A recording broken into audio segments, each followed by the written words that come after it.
ಚಿತ್ರದುರ್ಗದಲ್ಲಿ ಬಸ್ ಬೆಂಕಿ ದುರಂತ ಪ್ರಕರಣಕ್ಕೆ ಸಂಬಂಧಪಟ್ಟಂತೆ ಆ ಒಂದು ಬಸ್ ಏನು ಓಡಿಸ್ತಾ ಇದ್ದ ಡ್ರೈವರ್ ಮತ್ತು ಕ್ಲೀನರ್ ಅವರಿಬ್ಬರನ್ನು ಕೂಡ ಹುಬ್ಬಳ್ಳಿಯ ಕಿಮ್ಸ್ ಹಾಸ್ಪಿಟಲ್ಗೆ ಈಗ ಶಿಫ್ಟ್ ಮಾಡಲಾಗಿದೆ. ಇದರಲ್ಲಿ ಬಸ್ನ ಚಾಲಕ ರಫೀಕ್ ಸ್ಥಿತಿ ತುಂಬಾ ಗಂಭೀರವಾಗಿದ್ದು ಸಾದಿಕ್ಗೆ ಸಣ್ಣ ಪುಟ್ಟ ಗಾಯ ಆಗಿದೆ.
ಚಿತ್ರದುರ್ಗದಲ್ಲಿ ಬಸ್ ಬೆಂಕಿ ದುರಂತ ಪ್ರಕರಣಕ್ಕೆ ಸಂಬಂಧಪಟ್ಟಂತೆ ಬಸ್ ಡ್ರೈವರ್ ಮತ್ತು ಕ್ಲೀನರ್ ಇಬ್ಬರೂ ಕೂಡ ಬದುಕುಳಿದಿದ್ದಾರೆ. ಆದರೆ ಬಸ್ನ ಡ್ರೈವರ್ ಯಾರಿದ್ದಾರೆ ಆತ ಈಗ ಗಂಭೀರ ಸ್ಥಿತಿಯಲ್ಲಿದ್ದಾರೆ.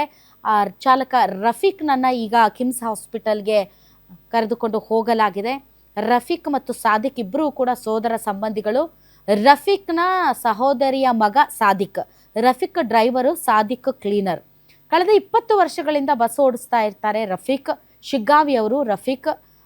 1 ವರ್ಷದಿಂದ ಇತ್ತೀಚೆಗೆ ಸೀಬರ್ಡ್ ಬಸ್ನಲ್ಲಿ ಚಾಲಕರಾಗಿ ಕೆಲಸ ಮಾಡ್ತಾ ಇದ್ದಾರೆ.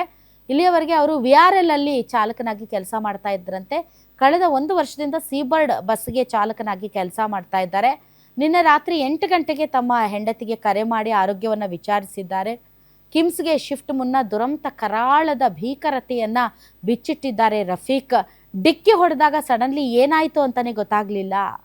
ಹಿರಿಯೂರು ಬಳಿ ಹೋಗಬೇಕಾದ್ರೆ ಆಪೋಸಿಟ್ನಿಂದ ಲಾರಿ ಬಂತು. ತುಂಬ ಓವರ್ ಸ್ಪೀಡ್ನಲ್ಲಿತ್ತು ಲಾರಿ. ನಾನು ಕೇವಲ 60ರಿಂದ 70 ಸ್ಪೀಡ್ನಲ್ಲಿದ್ದೆ. ಅದು ಹೈವೇನಲ್ಲಿ ನಾರ್ಮಲ್ ಸ್ಪೀಡ್. ಆದರೆ ಎದುರುಗಡೆಯಿಂದ ಬಂದಂತಹ ಲಾರಿ ಇದ್ದಕ್ಕಿದ್ದಂತೆ ಆ ಡಿವೈಡರ್ನೂ ಕೂಡ ಪಾಸ್ ಮಾಡ್ಕೊಂಡು ಬಂದು ಡಿಕ್ಕಿ ಹೊಡಿತು. ಡಿಕ್ಕಿ ಹೊಡಿತಾ ಇದ್ದ ಹಾಗೆ ಬಸ್ಗೆ ಬೆಂಕಿ ಹತ್ಕೊಳ್ತು.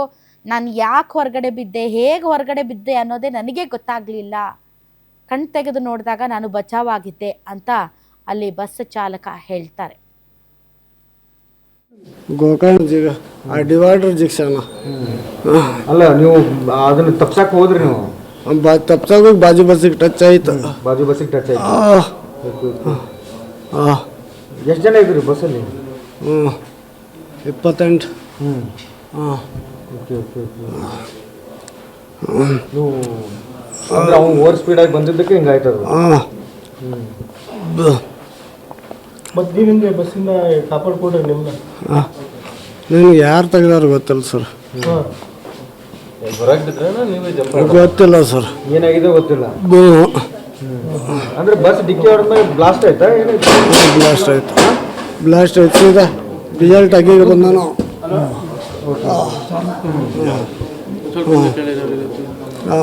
ಬ್ಲಾಸ್ಟ್ ಆಯ್ತು.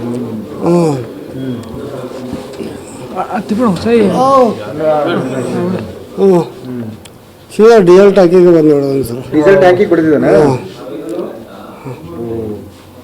ಡೀಸೆಲ್ ಟ್ಯಾಂಕಿ ಹೊಡೆದಿದ್ದರಿಂದ ಬ್ಲಾಸ್ಟ್ ಆಗಿದೆ. ಬ್ಲಾಸ್ಟ್ ಆಗ್ಬಿಟ್ಟು ಸರ್. ಮಕ್ಕಳು ಯಾರಾದ್ರೂ ಇದ್ರ ಬಸ್ಸಲ್ಲಿ? ಇತ್ತು ಸರ್, ಒಬ್ಬರು ಇದ್ರು. ಇದ್ರಾ? 2 ಮಕ್ಕಳಿದ್ದು. 2 ಮಕ್ಕಳಿದ್ದು. 2 ಮಕ್ಕಳಿದ್ದು. ಎಲ್ಲ ಎಲ್ಲಿ ಗೋಕರ್ಣ ಹೊಂಟಿದ್ರ? ಗೋಕರ್ಣ, ಕುಮಟ, ಶಿವಮೊಗ್ಗ ಇದ್ದು ಸರ್. ಈಗ ಆ ಡಿವೈಡರ್ ಜಿಕ್ಷನ ಅಲ್ಲ, ನೀವು ಅದನ್ನ ಏನು ಅವ್ರ ಡ್ರೈವರ್ ಹೆಸರೇನು? ಮೊಹಮ್ಮದ್ ರಫೀಕ್. ನೀವು ಒಬ್ಬರೇ ಡ್ರೈವರ್ ಇದ್ರೆ ಇಬ್ಬರಿದ್ರ? ಒಬ್ಬರೇ. ಎಲ್ಲಿಂದ ಎಲ್ಲಿ ಹೋಗ್ತಾ ಇತ್ತು ಬಸ್? ಬೆಂಗಳೂರು ಟು ಗೋಕರ್ಣ. ನೀವು ಮಲಗಿದ್ರ ಅವಾಗ? ಹಾಂ. ಏನಾಯ್ತು ಅಂತ ಗೊತ್ತಾಯ್ತಾ? ನೀವು ಏನು ಗಾಯ ಆಗಿಲ್ವಾ? ಕೈ ಗಾಯ ಆಗಿದ್ರಿ? ಗಾಯ ಅಷ್ಟೇ. ಗೊತ್ತಾದ ತಕ್ಷಣ ನೀವು ಜಂಪ್ ಮಾಡಿರಿ? ಇಲ್ರಿ, ಗ್ಲಾಸ್ ಮಾಡ್ಕೊಂಡು ಹೋಗಿ ಅಲ್ಲೇ ಬಿದ್ದೀನ್ರಿ ನಾನು. ಹಾಕೋ ತಕ್ಷಣ ಹೊರಗೆ ಬಿದ್ದೀಯಾ? ಹೊರಗೆ ಬಿದ್ದೀನ್ರಿ ನಾವು. ಮತ್ತೆ ಡ್ರೈವರ್ ಹೆಂಗೆ? ಡ್ರೈವರ್ ಅಲ್ಲೇ ಸಿಕ್ಕೊಂಡಿದ್ದಾರೆ. ಸಿಕ್ಕೊಂಡು ಗಾಲಿಗೆ ನೋವಾಗಿತ್ತು. ಏನ್ ಡ್ರೈವರ್ ಸಿಬ್ಬಂದಿ ಇಲ್ರಿ ಕ್ಲೀನರ್ ನಿಮ್ಮ ಹೆಸರು ಈಗ ಮೊಹಮ್ಮದ್ ಸದೀಕ್ ಆಕ್ಸಿಡೆಂಟ್ ಆದ್ಮೇಲೆ ಅವ್ರ ಬಾಡಿಗಳೆಲ್ಲ ಎಲ್ಲಿ ಬಿದ್ದಿದ್ವಾ ಅಥವಾ ಬಸ್ ಅಲ್ಲಿ ಇದ್ವಾ ಕಡೆಗೆ ಅದು ಗೊತ್ತಿಲ್ರಿ ಸರ್. ನೀವು ಬಿದ್ದು ಅಲ್ಲೇ ಬಿಟ್ಬಿಟ್ಟಿಯಾ ಹಾಂ ರೀ ಗೊತ್ತಿಲ್ರಿ ಸರ್. ಏನಾಗಿದೆ ಅಂತ ಗೊತ್ತಿಲ್ಲ. ಹಾಂ ನಮ್ಗೆ ಅಲ್ಲಿ ಹಾಕೊಂಡು ಹೋಗಿರಿ ಹಿಂಸಿ. ಮಕ್ಕಳಿದ್ರು ಕುಮಟಾ, ಶಿವಮೊಗ್ಗ, ಗೋಕರ್ಣ ಅಂತ ಅಲ್ಲಿ ಚಾಲಕ ಮತ್ತು ಕ್ಲೀನರ್ ಹೇಳ್ತಾ ಇದ್ರು. ನಾವು ಹೆಂಗೆ ಬದುಕುಳ್ದೀವೋ ನಮಗೆ ಗೊತ್ತಿಲ್ಲ ಅಂತ ಅಲ್ಲಿ ಹೇಳ್ತಾ ಇದ್ದು. ನನ್ನ ಬಹಳ ಸರಿ ಅಂತ ಅನಿಸುತ್ತೆ. ನೀವು ಬದುಕು ಬಂದ್ರಲ್ಲ, ಇನ್ನೂ ಬಸ್ಸಲ್ಲಿದ್ದವ್ರನ್ನ ಬದುಕಿಸ್ಬಹುದಾಗಿತ್ತಲ್ಲ ಅಂತ ನಾವು ಹೇಳೋದು ಸುಲಭ ಅನಿಸುತ್ತೆ. ಬಟ್ ಆ ಸಿಚುವೇಶನ್ ಹೇಗಿತ್ತು, ಅವ್ರಿಗೆ ಬಚಾವ್ ಮಾಡೋದಕ್ಕೆ ಅಲ್ಲಿ ಚಾನ್ಸಸ್ ಇತ್ತಾ ಇರಲಿಲ್ವಾ, ಏನು ಹೇಗೆ ಅನ್ನೋದನ್ನು ಅಲ್ಲಿ ಅನುಭವಿಸಿದವ್ರಿಗೆ ಗೊತ್ತಿರುತ್ತೆ ಅಂತ ಅನಿಸುತ್ತೆ. ಬಟ್ ಘನಘೋರ ದುರಂತ. ಈ ಘನಘೋರ ದುರಂತಕ್ಕೆ ಸಂಬಂಧಪಟ್ಟಂತೆ ಗಾಯಾಳುಗಳು ಯಾರ್ಯಾರಿದ್ದಾರೆ ಅವರು ಕೂಡ ನಿಮ್ಮ ಗ್ಯಾರಂಟಿ ನ್ಯೂಸ್ ಜೊತೆ ಮಾತಾಡಿದ್ದಾರೆ. ಆ ಭೀಕರತೆ ಹೇಗಿತ್ತು ದುರಂತದ್ದು ಅನ್ನೋದನ್ನು ಎಳೆ ಎಳೆಯಾಗಿ ಬಿಚ್ಚಿಟ್ಟಿದ್ದಾರೆ.